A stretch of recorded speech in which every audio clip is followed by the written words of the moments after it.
नमस्कार दोस्तों। आज 9 अगस्त 2020 के करंट अफेयर्स के कुछ इम्पोर्टेंट क्वेश्चन दिए हुए हैं। चलिए हम शुरुआत करते हैं। आपका पहला क्वेश्चन है, पहली किसान रेल निम्न में से किन दो शहरों के बीच चलेगी? आपका सही जवाब है देवलाली से दानापुर। यहाँ पर हम आपको बता दें कि किसानों को राहत देने के लिए भारतीय रेलवे ने एक नई ट्रेन की शुरुआत की है।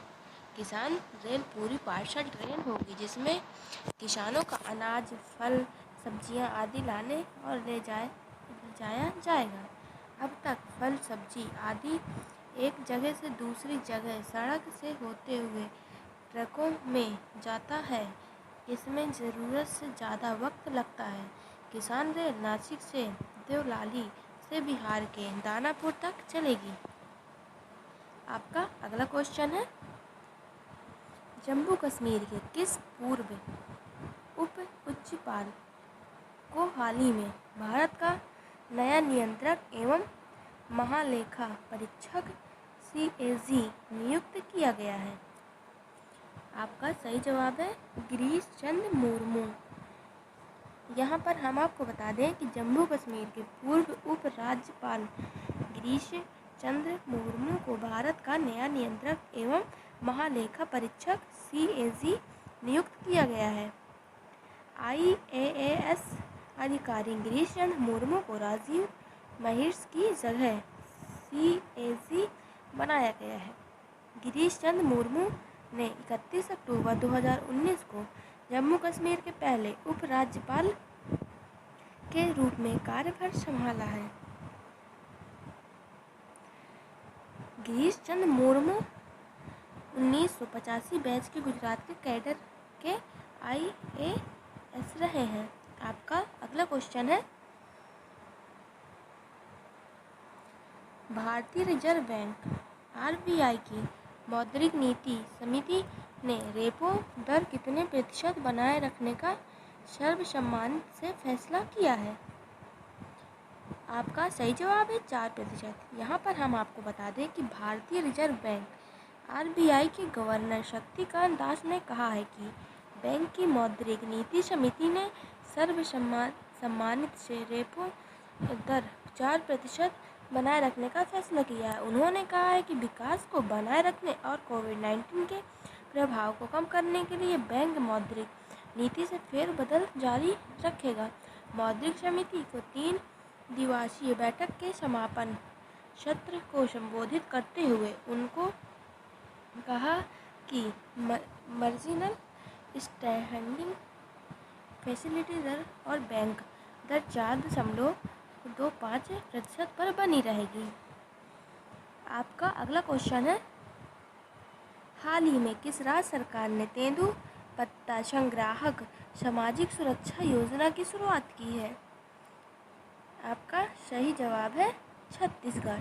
यहाँ पर हम आपको बता दें, छत्तीसगढ़ के मुख्यमंत्री भूपेश बघेल द्वारा राज्य में तेंदुपत्ता संग्राहकों के लिए एक सामाजिक सुरक्षा योजना शहीद महेंद्र कर्मा तेंदुपत्ता संघर्ष समाज सुरक्षा योजना की शुरुआत की गई है।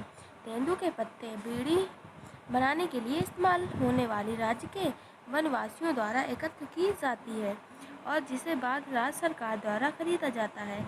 कांग्रेस नेता महेंद्र कर्मा के नाम पर तैयार की गई है। इस योजना का उद्घाटन उनकी जयंती के अवसर पर किया गया है। आपका अगला क्वेश्चन है, सार्वजनिक क्षेत्र में किस बैंक ने लघु अवधि को कोरोना कवच बीमा पॉलिसी की बिक्री के लिए 3 बीमा कंपनियों से समझौता किया है?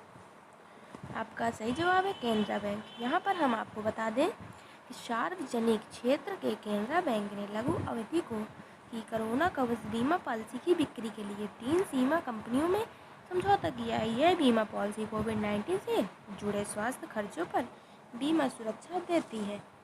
केनरा बैंक के अनुसार उसने new India insurance company limited, Bajaj Allianz general insurance company limited और HDFC आर्गो हेल्थ इंश्योरेंस के साथ समझौता किया है। आपका अगला क्वेश्चन है, दिल्ली की किस मशहूर लेखिका एवं समाज कार्यकर्ता का 63 वर्ष की आयु में निधन हो गया? आपका सही जवाब है सादिया देहलवी। यहाँ पर हम आपको बता दें कि सादिया देहलवी का जन्म 1957 में दिल्ली में हुआ था। दिल से वह एक सूफी महिला थी।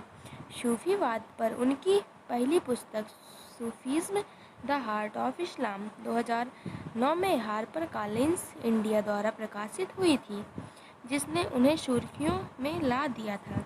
उनकी अन्य लोकप्रिय पुस्तकों में द सूफी कोर्टयार्ड, दिल्ली का दारगाह 2012 और जैस्मीन एंड जीन्स यादें और व्यंजनों की मेमोरी दिल्ली 2017 में शामिल है। वे एक फिल्म निर्माता भी थीं और उनके कामों में the Sufi courtyard, Amma and family और खुशवंत सिंह के साथ not a nice man to know शामिल थीं। आपका अगला क्वेश्चन है, भारतीय रिजर्व बैंक RBI ने निम्न में से किस योजना के तहत बिना इंटरनेट के 200 रुपये तक का ट्रांजैक्शन की सुविधा शुरू की है? आपका सही जवाब है पायलट योजना। यहाँ पर हम आपको बता दें कि RBI ने पायलट योजना के तहत बिना इंटरनेट के 200 रुपये का ट्रांजैक्शन की सुविधा शुरू की है। इसके तहत एक बार में 200 रुपये तक भुगतान की अनुमति होगी। इस पहल का मकसद उन जगहों पर भी डिजिटल लेन देन के लिए ग्राहकों को प्रोत्साहित करना है जहां इंटरनेट से संपर्क की कनेक्टिविटी कम है। केंद्रीय बैंक की अधिसूचना के अनुसार पायलट योजना के तहत भुगतान कार्ड, वॉलेट या मोबाइल उपकरणों या अन्य किसी माध्यम से किया जा सकता है। आपका अगला क्वेश्चन है, जम्मू कश्मीर के विशेष दर्जे को निरस्त करने के 1 वर्ष बाद किस देश के न्यूयॉर्क स्थित संयुक्त राष्ट्र सुरक्षा परिषद में जम्मू कश्मीर की स्थिति का मुद्दा उठाया है? आपका सही जवाब है चीन। यहाँ पर हम आपको बता दें, गौरतलब है कि बीते वर्ष विशेष दर्जे की संपत्ति के बाद यह तीसरी बार हुआ है जब चीन ने जम्मू कश्मीर के मुद्दे को संयुक्त राष्ट्र सुरक्षा परिषद UNSC के समक्ष उठाया है। इससे पूर्व यह मुद्दा बीते वर्ष अगस्त माह में और इस वर्ष जनवरी माह में उठाया गया था। हाल ही में चीन के विदेश मंत्रालय ने कहा था कि चीन कश्मीर क्षेत्र की स्थिति पर बारीकी से नज़र बनाए हुए हैं और कश्मीर के मुद्दे पर चीन की स्थिति सुसंगत और स्पष्ट है। चीन ने कई बार जम्मू कश्मीर की स्थिति को संयुक्त राष्ट्र सुरक्षा परिषद UNSC के समक्ष उठाकर कश्मीर के मुद्दे का अंतर्राष्ट्रीयकरण करने की कोशिश की है। आपका अगला क्वेश्चन है,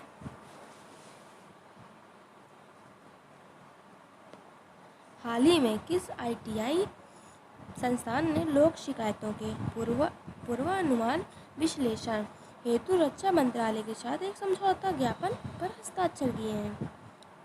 आपका सही जवाब है IIT कानपुर। यहाँ पर हम आपको बता दें कि भारतीय प्रौद्योगिकी संस्थान IIT कानपुर ने लोक शिकायतों के पूर्वानुमान विश्लेषण हेतु रक्षा मंत्रालय के साथ एक समझौता ज्ञापन पर हस्ताक्षर किए हैं। यह नई पहल शिकायतों के कारण और उनकी प्रकृति की पहचान करते हुए जहां भी आवश्यकता हो प्रणालीगत बदलाव और नीतिगत हस्तक्षेपों के जरिए इन्हें व्यवस्थित करने में मदद करेगी। समझौता ज्ञापन के तहत IIT कानपुर की ओर से आर्टिफिशियल इंटेलिजेंस AI और मशीन लर्निंग ML तकनीकों का इस्तेमाल करते हुए एक ऐसी प्रणाली विकसित किए जाने की परिकल्पना की गई है। आपका अगला क्वेश्चन है, हाल ही में किस राज्य ने परिवार पहचान पत्र PPP योजना शुरू किया है? आपका सही जवाब है हरियाणा। यहाँ पर हम आपको बता दें, हरियाणा ने परिवार पहचान पत्र PPP नामक एक विशिष्ट पहचान पत्र लॉन्च किया है। इस योजना का उद्देश्य राज्य भर में रहने वाले लगभग 54 लाख परिवारों में से प्रत्येक की निगरानी करना है। इसके तहत प्रत्येक परिवार को एक एकल इकाई माना जाएगा और 8 अंकों की विशिष्ट पहचान संख्या आवंटित की जाएगी। राज्य सरकार के अनुसार प्रत्येक परिवार के लिए परिवार पहचान पत्र पोर्टल पर अपना पंजीकरण कराना अनिवार्य है।